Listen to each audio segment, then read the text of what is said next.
जय माता दी साथियों, आप सभी को नवरात्रि की हार्दिक शुभकामनाएं। साथियों, नवरात्रि में माता के 9 स्वरूपों की आराधना की जाती है। नवरात्रि का दूसरा दिन देवी ब्रह्मचारिणी को समर्पित होता है। माँ का ये रूप तपस्विनी का है।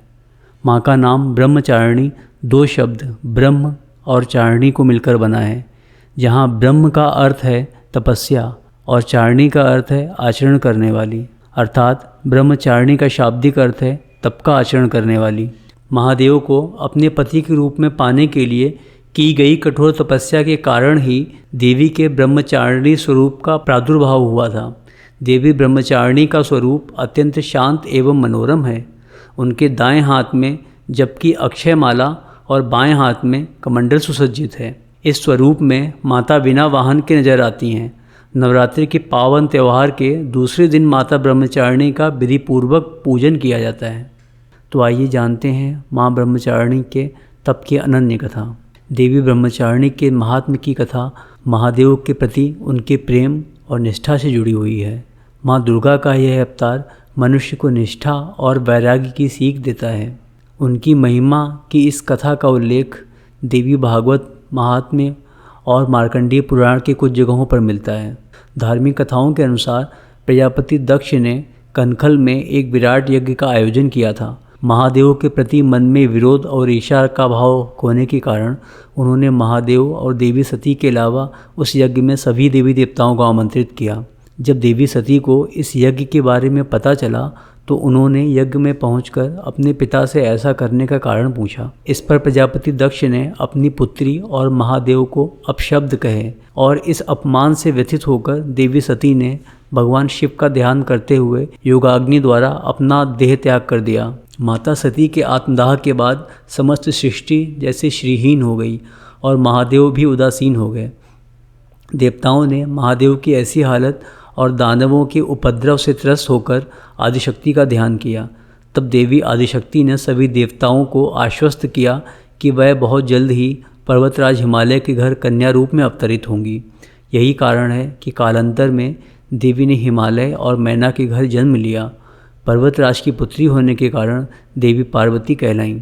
ऐसी मान्यता है कि एक बार हिमालय ने देवर्षि नारद से देवी पार्वती की जन्म पत्रिका को ठीक से जांच करने का आग्रह किया था। जब नारद जी उनके घर आए तो उन्होंने पार्वती जी को यह उपदेश किया कि यदि वह कठोर तपस्या करें तो उनके पूर्व जन्म के पति महादेव उनको इस जन्म में भी पति रूप में मिल सकते हैं। तब पार्वती माँ ने देवर्षि नारद की बात मानकर वन में जाकर महादेव की कठोर तपस्या करना आरंभ कर दिया। इस कठोर तपस्या के दौरान देवी ने भोजन स्वरूप सिर्फ फल और फूलों पर निर्वाह किया। 1000 साल तक यह प्रक्रिया चलती रही। तत्पश्चात उन्होंने सूखे बिल्व पत्रों को ग्रहण करते हुए अपनी तपस्या को जारी रखा। एक समय ऐसा भी आया जब देवी निर्जला और निराहार महादेव की तपस्या में लीन थीं। कई वर्षों तक कठिन तपस्या करते हुए देवी ने खुले आकाश के नीचे वर्षा और धूप के भयानक कष्ट भी सहे। 3000 वर्षों तक माँ ने टूटे हुए बिल्वपत्र खाए और भगवान शंकर की आराधना करती रहीं। इसके बाद उन्होंने सूखे बिल्व पत्रों को खाना भी छोड़ दिया और कई हजार वर्षों तक निर्जल और निराहार रहकर तपस्या करती रहीं। पत्तों को खाना छोड़ देने के कारण ही इनका नाम अपर्णा पड़ा। कठिन तपस्या के कारण देवी का शरीर एकदम क्षीण हो गया। देवता, ऋषि, सिद्धगण, मुनि सभी ने ब्रह्मचारिणी की तपस्या को अभूतपूर्व पुण्यकृत्य बताया, सराहना की और कहा, हे देवी, आज तक किसी ने इस तरह की कठोर तपस्या नहीं की, यह आपसे ही संभव है। अंत में ब्रह्मा जी ने प्रसन्न होकर के आकाशवाणी के द्वारा उन्हें उपदेश किया कि आपकी मनोकामना परिपूर्ण होगी और भगवान चंद्रमौली शिव जी आपको पति रूप में प्राप्त होंगे। अब तपस्या छोड़कर घर लौट जाओ, जल्दी ही आपके पिता आपको लेने आ रहे हैं। मान्यता तो यह भी है कि देवी का यह स्वरूप भक्तों को अनंत फल प्रदान करने वाला है। उनके इस स्वरूप को समस्त विद्याओं की जननी माना गया है और इस स्वरूप में देवी सफ़ेद वस्त्रों में नजर आती हैं। नवरात्र के दूसरे दिन देवी ब्रह्मचारिणी की विधिवत पूजा की जाती है। इस दौरान कुंजिका स्तोत्र का पाठ करने के बाद दुर्गा सप्तशती का पाठ करना काफ़ी लाभदायक माना जाता है। इसके साथ ही भक्त माता के विशेष मंत्र के द्वारा भी देवी ब्रह्मचारिणी की आराधना कर सकते हैं। माता ब्रह्मचारिणी की आराधना का मंत्र है, ओम देवी ब्रह्मचारिण्य नमः, अर्थात जिन देवी का ओमकार स्वरूप है उन सर्वोत्तम देवी ब्रह्मचारिणी को हम सभी नमस्कार करते हैं।